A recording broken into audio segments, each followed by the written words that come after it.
قربان جائیں اپنے نبی پر کہ ہمارے نبی نے اپنی امت کو رمضان میں رہ جانے والی کوتاہیوں کی تلافی کے لیے، رمضان میں کوتاہیاں جو رہ جاتی ہیں اس کی تلافی کے لیے ایک اور راستہ بھی بتا دیا ہے، اور وہ اعتکاف ہے۔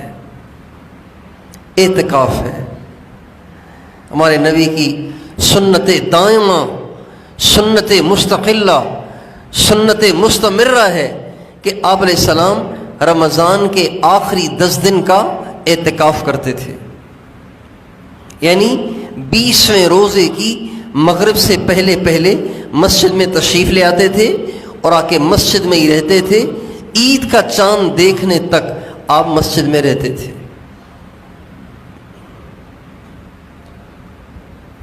10 دن 10 راتیں آپ مسجد میں رہتے تھے، 9 دن بھی ہو سکتا ہے۔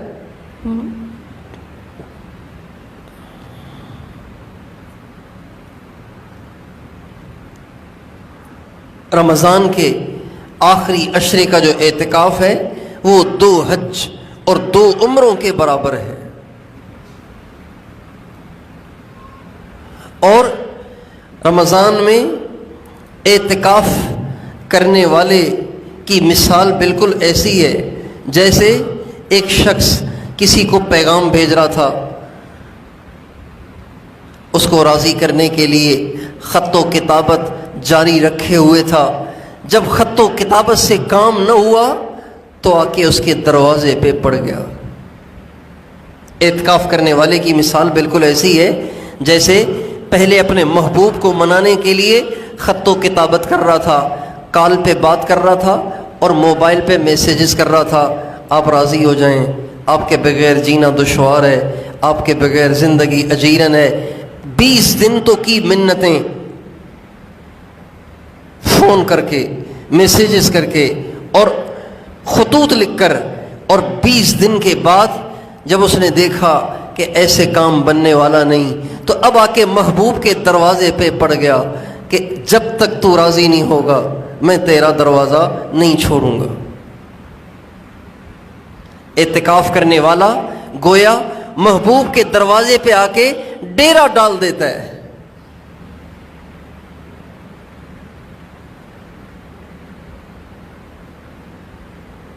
ڈیرا ڈال دیتا ہے کہ یا اللہ اب تو آ کے تیرے دروازے پہ بیٹھ گیا ہوں، اب تو معاف کر دے اور اب تو راضی ہو جا۔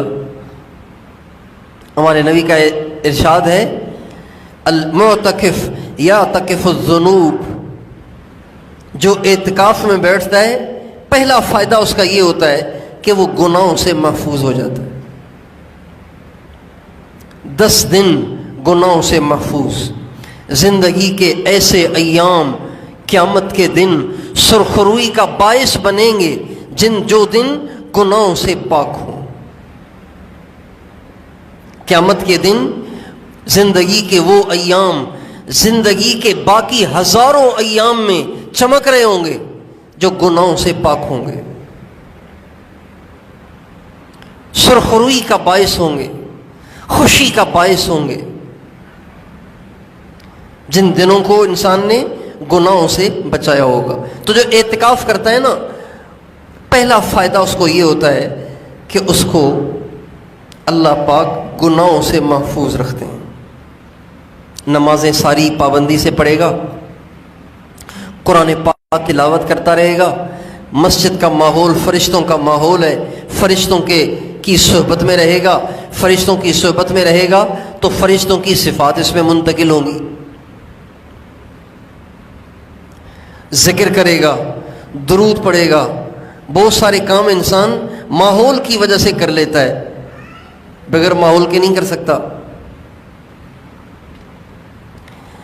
ہمارے نبی کی سنت تو یہ ہے کہ فرض مسجد میں پڑھا جائے، سنتیں گھر جا کے پڑھی جائیں، لیکن چونکہ ہمارے گھروں میں ماحول نہیں ہے اس لیے ہمارے حضرات کہتے ہیں بھائی سنتیں بھی مسجد میں ہی پڑھ لو، گھر جاؤ گے تو رہ جائیں گی۔ تو بہت سارے کام آدمی ماحول کی وجہ سے کر لیتا ہے۔ اور پھر ہمارے نبی نے فرمایا ایک تو وہ گناہوں سے بچا رہتا ہے، دوسری بات یہ کہ اس کو ان ساری نیکیوں کا اجر ملتا ہے جو نیکیاں اعتکاف میں بیٹھنے کی وجہ سے وہ نہیں کر سکتا. مثلا کسی جنازے میں شرکت کر لی، کسی جنازے میں شرکت کرنا، کسی بیمار کی بیمار پرسی کر لینا، ماں باپ کی خدمت کر لینا، بیوی سے حسن سلوک کر لینا، بچوں سے پیار کر لینا، اور جتنی نیکیاں انسان باہر رہ کے کر سکتا ہے ان ساری نیکیوں کا اس کو اجر ملتا ہے اعتکاف میں بیٹھنے سے. کتنی یہ زبردست بات ہے.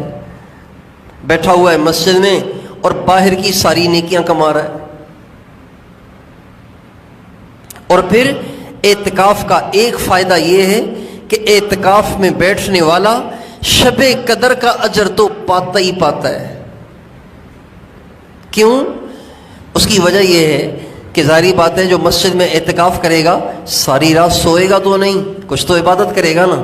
اتنا نکما تو کوئی بھی نہیں ہوتا کہ ساری رات سوتا رہے، کچھ تو عبادت کرے گا. لیکن اگر کوئی میری طرح بہت ہی نکما ہے کہ اعتکاف میں بیٹھا ہوا ہے لیکن عشاء پڑھتے ہی سو گیا، ایک رکعت بھی اس نے نہیں پڑھی، تو یہ بھی تو حدیث میں آتا ہے نا کہ اعتکاف والا سویا ہوا بھی ہو تو وہ عبادت میں لکھا جاتا ہے.